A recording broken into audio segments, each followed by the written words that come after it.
কেউ আমাকে সাহায্য করো, কেউ আমাকে সাহায্য করো। আমি গাছের ডালের নিচে চাপা পড়েছি, কেউ আমাকে সাহায্য করো।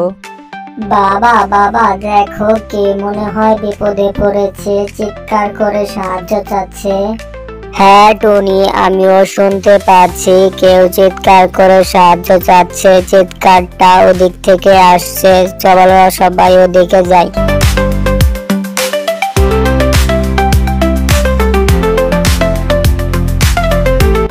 ও মা, এ তো দেখছি কাঠবিড়াল।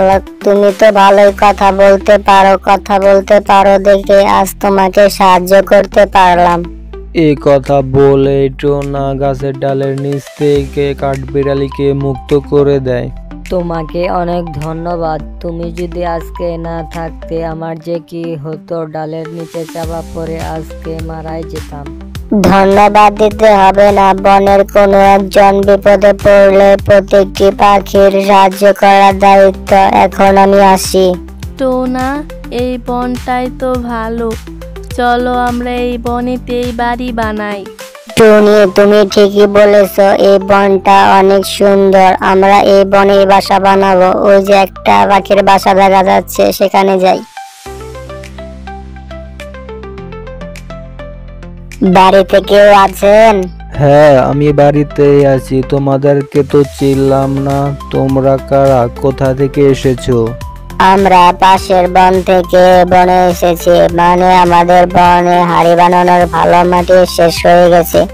ভাবছি এ বনে থেকে যাব, এ বনে থেকে হাড়ি বিক্রি করব। এই সুযোগটা কাজে লাগাতে হবে, কিন্তু এ বনে অচেনা পাখি থাকা নিষেধ। তুমিও যদি থাকতে চাও তাহলে আমি বন প্রধানকে বুঝিয়ে বলতে পারি, তবে কিন্তু আমাকে প্রতিদিন 100 করে টাকা দিতে হবে। তাই দেব দাদা, তবু আমাদের থাকার ব্যবস্থা করে দাও। ঠিক আছে, তাহলে তোমরা ওই গাছটাতে বাড়ি বানাও, আমি বন প্রধানকে বুঝিয়ে আসি। টুনি, চলো জঙ্গল থেকে কাঠ কেটে এনে বাড়ি বানানো শুরু করি। সখী, এখন থেকে আমার আর কোনো কাজ করতে হবে না, টাকা হেঁটে হেঁটে বাড়িতে আসবে। কিন্তু কিভাবে কাক? আমি তো তোমার কোনো কথাই বুঝতে পারছি না।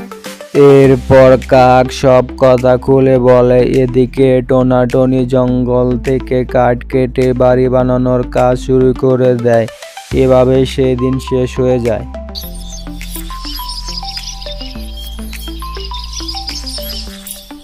টোনা, টোনা, আমার টাকাটা দাও তো, আমি হাটে যাব। কিন্তু দাদা, এখনো তো হাড়ি বানিয়ে বিক্রি করতে পারিনি। এখন আমি আপনাকে কোথা থেকে টাকা দেব?